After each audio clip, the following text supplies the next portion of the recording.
Hello, everyone. I hope you guys are having a good conference. So we have Dr. Patrick Smith here again from Duke University, our keynote speaker, and he's going to give us some closing remarks. Thank you so much. While we are here at the end of the 2023 Kinsman Conference. Yes? Give it up, come on. All right. And we are still standing, right? We're still standing. It's been a full and rich couple of days. I have thoroughly enjoyed myself, my presence here.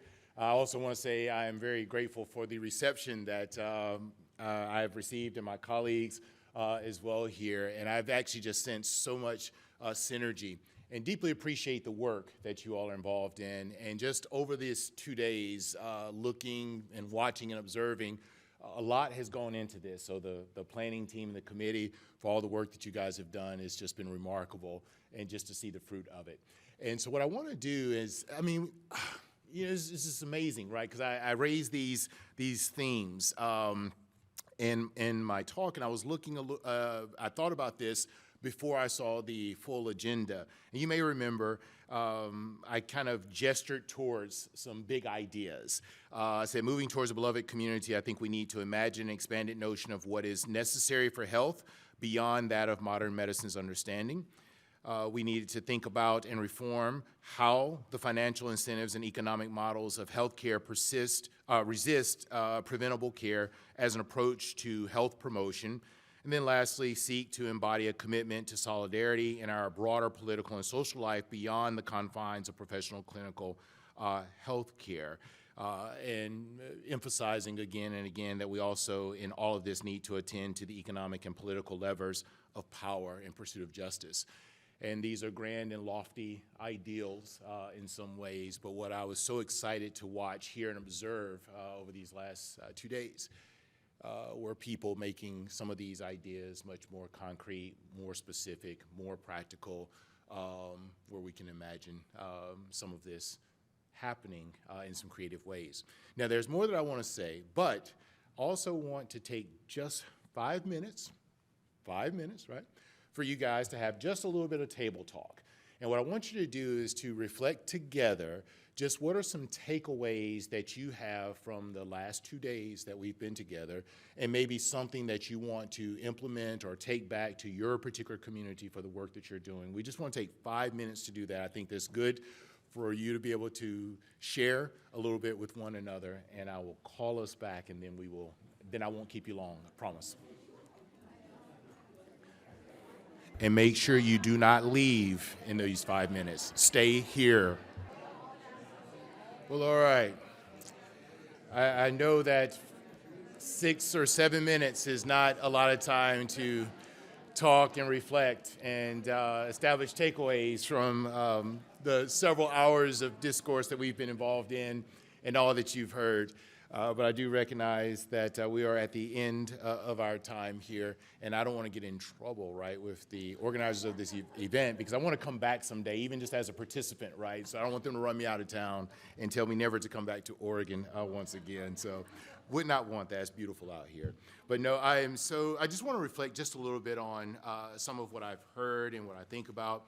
Oftentimes there's this phrase that some people who do work in certain spaces that we can only see from where we sit.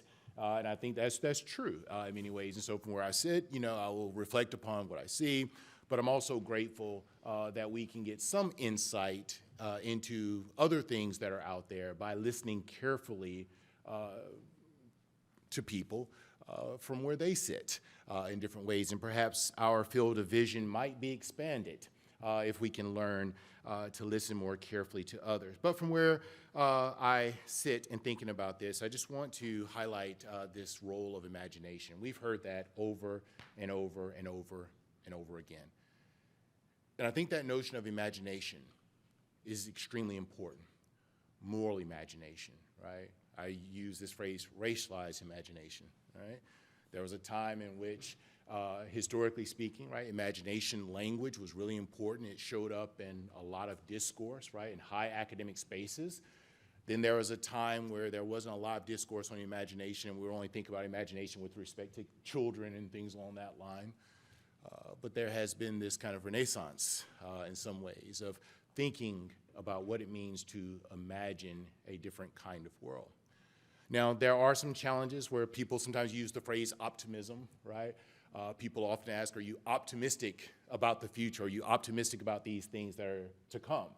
And I'll be honest with you. Now, I have some friends who are optimistic about the future, and I tell them often, I will rely on you for optimism, right? I'm not quite there, right? However, I make a distinction between optimism and hope, right? Even though it's not necessarily the case, but there is a kind of inevitability sometimes people think with regard to optimism, that things are going to work out in some kinds of way. People sometimes quote Martin Luther King Jr., right? The moral arc of the universe is long and it bends towards justice, right? And oftentimes when people say that, it's a particular context of a kind of blind historical determinism, right? That things will just work themselves out, right? Well, history tells us that that's not exactly the way these kinds of things work, right? The reality is that we have to exercise political will. We have to roll up our sleeves.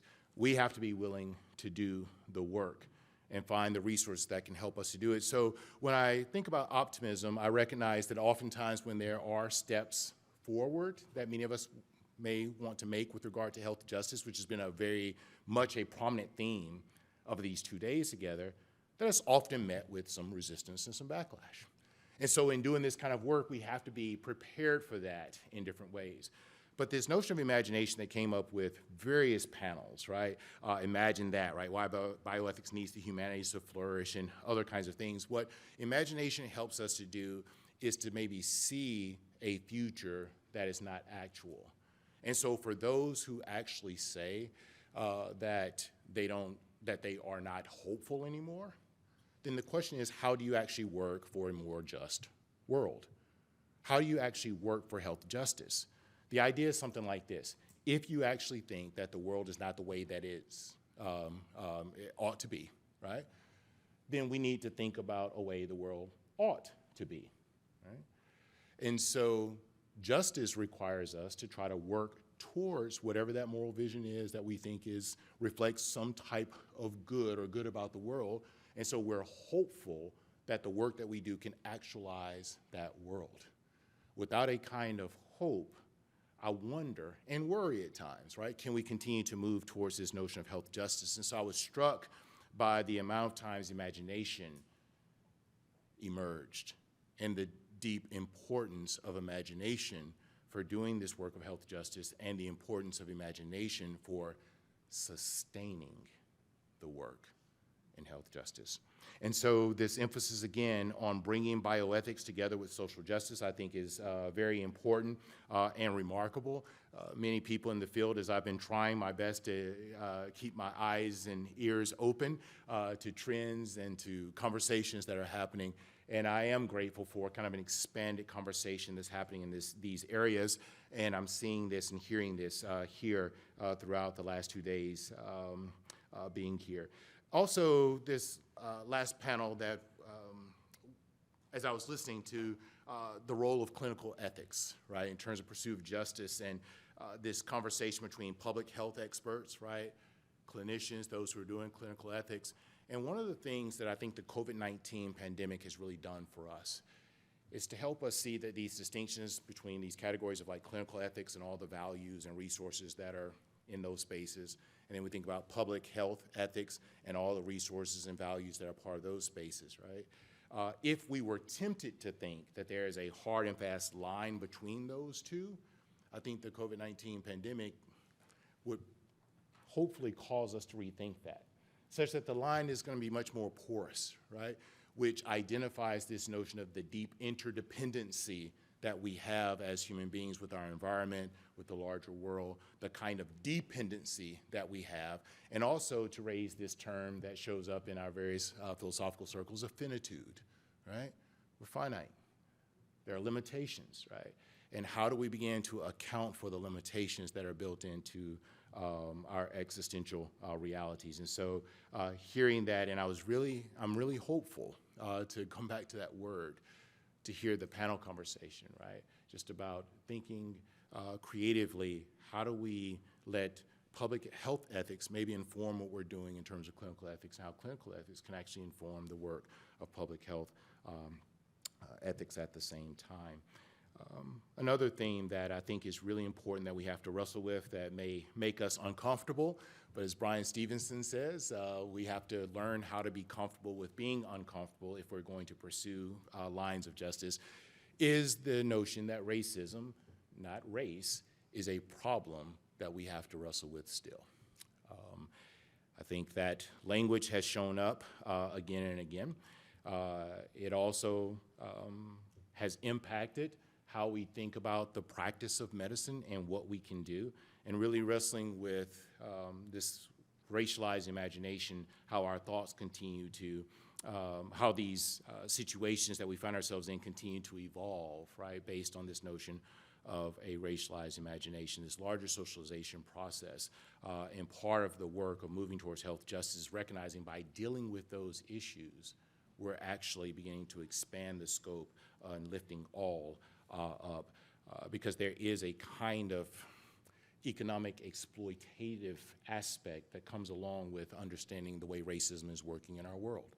And so dealing with these issues, I think, starts to address many problems all at the same time. Several folks have mentioned this notion of beloved community, right? Something that I just put on the table. Many of us are familiar with it and heard it, and I am under no false illusions that everyone would agree and appreciate and embrace that kind of vision.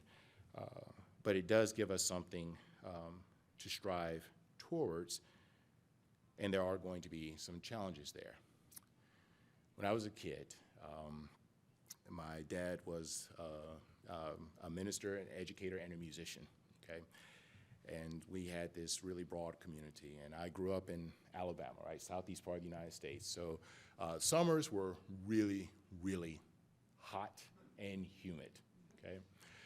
And so one of the things I love to do is when my dad would be out in the community, he would take us, as kids, my brother, sister, and myself, to visit friends, right, people in the community. And a lot of these guys were just, carpenters. Some of them, people did gardening work.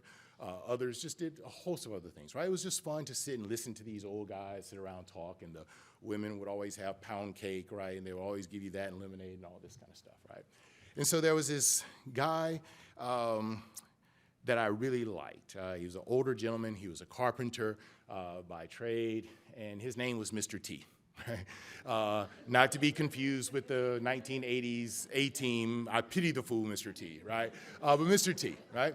Now, when I was a little guy, right, Mr. T just seemed like a big man. And so my dad asked him once to come out and build this storage shed in our backyard so he could store some of his tools and equipment. And so he had one other guy with him, so they were building this storage shed in our backyard. And I actually looked up to Mr. T. I just had fun always being around him. He was always very kind to me. So I would just kind of hang around and just watch him. And then finally one day when he was building this shed, he just says, son, do you want to help? I was like, yeah. I guess he was wondering, why am I standing around for so long, right? And I was like, yeah, sure, I want to help, Mr. T. And he's like, okay. So then he said, well, bring, this part of the 2x4 over, or hold this bucket of nails and bring this up to us and do all these kinds of things. So I called myself helping Mr. T and the guy who was with him build this storage shed in our backyard. And so, again, I mentioned I grew up in Alabama, right? I mentioned that the summers were pretty hot and humid, right? Remember that? Right? And so this guy, the other guy who was working with him, wanted to take a break. And in our backyard, we had this huge pecan tree over in the corner, and leaves were in full bloom. So he was sitting on a bucket underneath the tree. So Mr. T was continuing working on this storage shed. And all of a sudden, Mr. T says, son, go over there and tell him to come back to work before he gets shade poisoning.